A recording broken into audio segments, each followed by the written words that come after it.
Char. Let's start with the question. Have you ever thought about what makes you, you?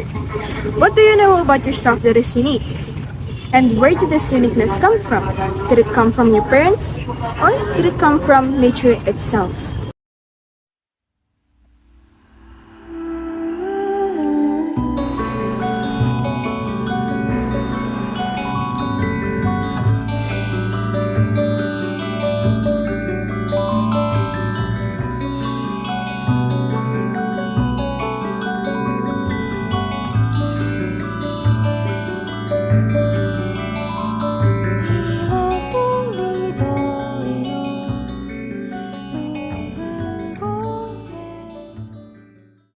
Welcome to the debate of nature versus nurture, a battle between the influence of genetics and the environment over one's fate that began way back in the medieval times. Yet why are two so different? Which is more different? And what role does each two play in one's upbringing? As for a real example of nature and nurture doing their work, we interviewed some students at Hamini colleges about their origins, upbringing, and lifestyle they live in. Today we'll be staring Nicole Urban. Good morning, Nicole. Today we're going to interview you about nature and nurture. I am Jelinef Moho. And I'm Brian Duro. First, let's start with nature, and let's start with your characteristics. What characteristics do you have that are said to be similar to your parents? The characteristics that I have similar with my parents is first my facial features. This is my dimple.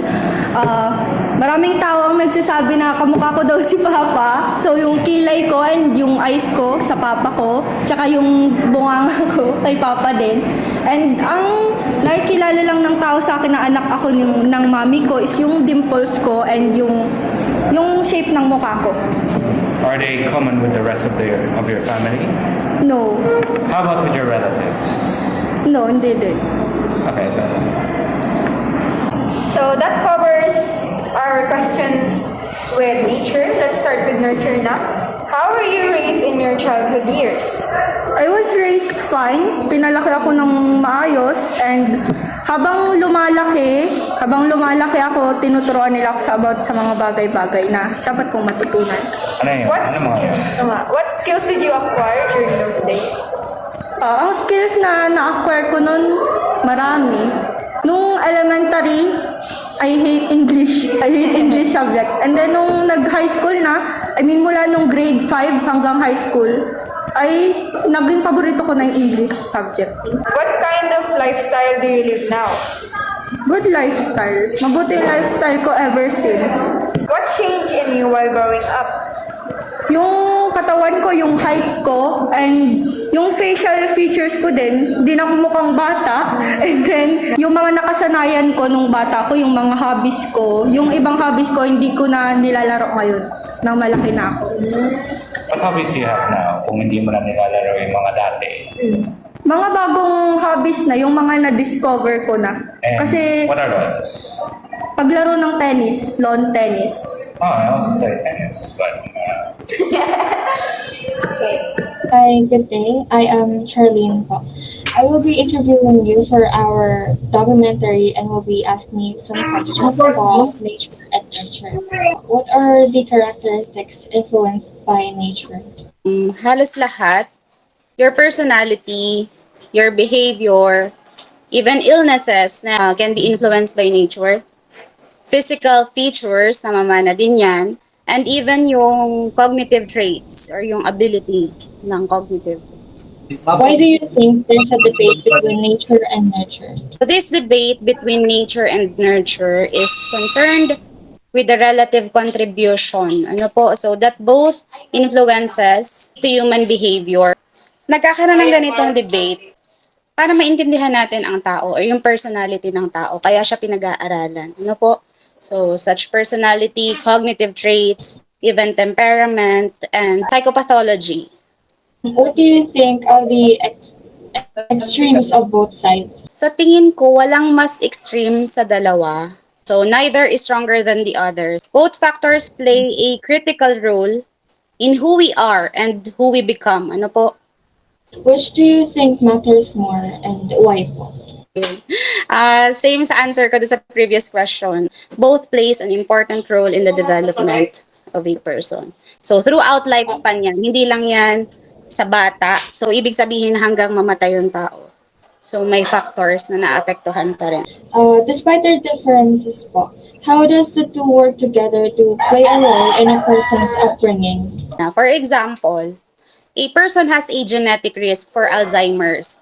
Pwede niyang mamana. However, since meron na siyang knowledge na meron siyang genetic risk for Alzheimer's, pwede niyang iwasan na magkaroon siya ng Alzheimer's. Dito papasok si nurture. So, bakit ba nagkaka-Alzheimer's yung tao? Nagkaka-Alzheimer's ang tao dahil yung neurotransmitters niya ay humihina, nagkukulang. Since alam na niya na pwede siyang magka-Alzheimer's, iiwasan niya yon. So, pwede siyang maging intellectually and physically active para maiwasan yung Alzheimer's. Ano po? We've seen who they are and how they live. Let's ask the doctor named Dr. Giselle, the famous cardiologist at Diet here, about what she thinks about the students' lives.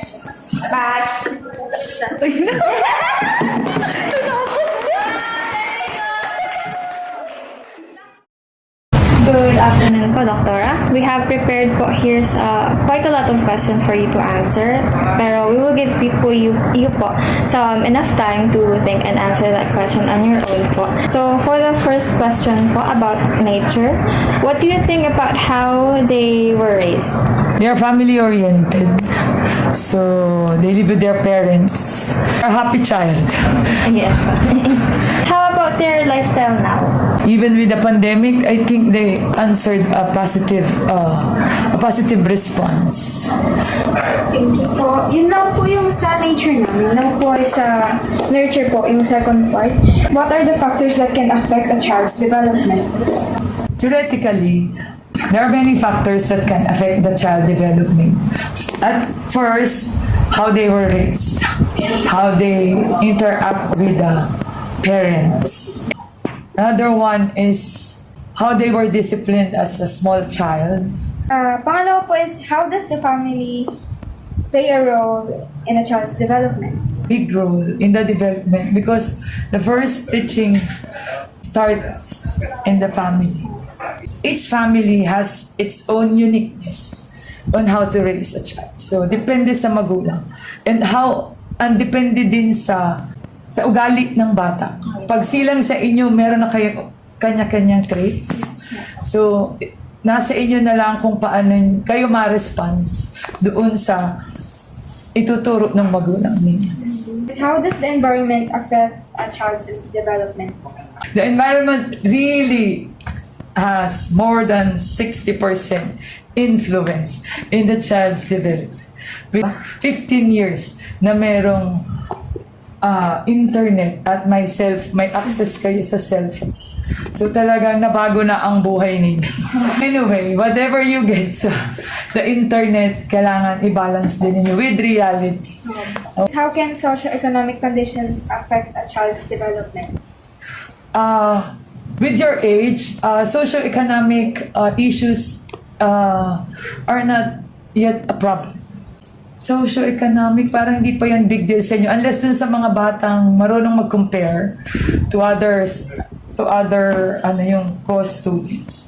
But I don't think socioeconomic issues, sa tingin ko naman pantay-pantay kayo. Kaya mahirap mayaman pag nag-ieskwela, pag nasa school na kayo, you're all equal. Yes po. Last pong question is, what advice can you give to future parents to nurture their child? For the future parents, from the start, while conceiving the babies, ganyan. So, kailangan, you have to live a healthy lifestyle for the mother. When the baby is born, you can do a lot with the babies. Then, habang lumalaki ang baby, or ang mga bata, kailangan din mag-i-enforce ng discipline.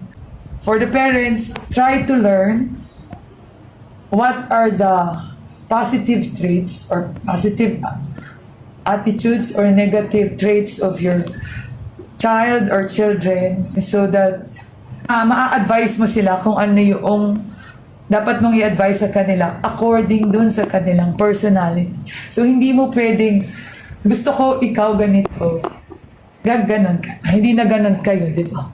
So, kailangan talagang the parents and the children have to meet halfway. So, maybe, since parents mo naman sila, you can tell them what do you want. Yung parents mo naman pwedeng sabihin. So, meet halfway. Hindi pwedeng, ayoko niyan. Hindi pwedeng ganun. So, for the parents and the children, meet halfway. So, medyo ano naman na kayo ngayon eh. Marunong nang magsalita. So, have to understand each other. Okay? That will be all lang po. Thank you for giving us time po na interview nito. In the end, there's no winner in the nature versus nurture debate. They both play a role in one's development, upbringing, and fate. Nature just provides a child a starting point right at birth. After that, it is then up to the parents to raise and nurture them into becoming a mature human being that has its own dreams and aspirations in life. Therefore, to all parents of the present and future, if you do plan on having children or already have children, please raise them right. They are your responsibility, and it is your obligation to give them a life worth living and a dream worth pursuing.